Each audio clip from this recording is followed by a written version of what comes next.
Hey everybody, Miss Howard here, and I have a special guest here with me today, ready to read a really cool book. Are you ready? Let's go. This is my new friend Dexter, and we're going to read a very spooky kind of story to you. Are you ready? I hope so. Hey everybody, Miss Howard and Dexter here, ready to read our story 10 Missing Princesses. I don't know about you, but this sounds kind of spooky. Why don't you say we get started and let's see what this story's really about? Here we go. Once in a faraway land lived 10 princesses. Each was more beautiful than the last. The 10 princesses slept in 10 beds in the same room of a giant castle. Every night, after they were tucked in, the door was tightly locked by the king. Would you want to sleep in a room that was tightly locked by a king? I don't know if I would. Yet, each morning, the shoes of the princesses were worn and dirty, covered in cobwebs, and smelling of freshly dug graves. The king grew confused. The word confused. Do you think the king knew exactly what was going on? Or do you think he didn't quite know what was going on? I will offer great riches and a daughter's hand in marriage to anyone who can discover the secret of the worn shoes, he said. Many men tried, all failed. That seems like a pretty risky adventure. Would you try this? One day, a soldier heard of the king's problem. As he traveled to the castle, he passed an old woman in the forest. Take this special cloak, she said. When you need to hide, put it on. You will become invisible. And don't eat anything the princesses give you, for it will contain a sleeping potion.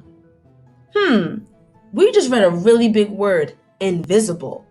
What do you think that means? That night, knowing the soldier was there to discover their secret, the oldest princess offered the soldier something to eat, but he secretly tossed it away. Then the soldier began snoring loudly, as if he was fast asleep. You think the princesses believed that he was really asleep? Let's see if his plan worked. Believing he was sleeping, the 10 princesses dressed in their finest gowns. Then they crept through a trap door in the castle floor.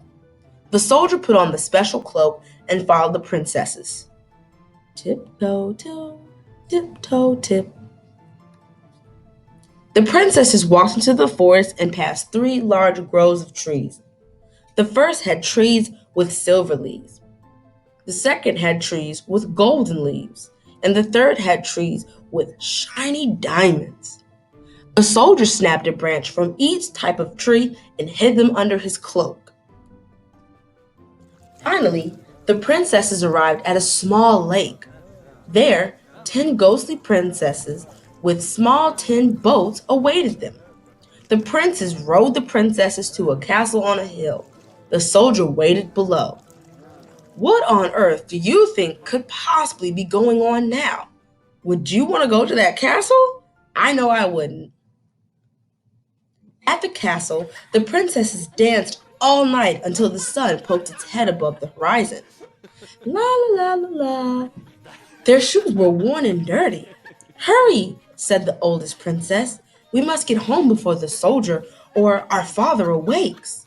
The soldier buttoned up his cloak and followed them.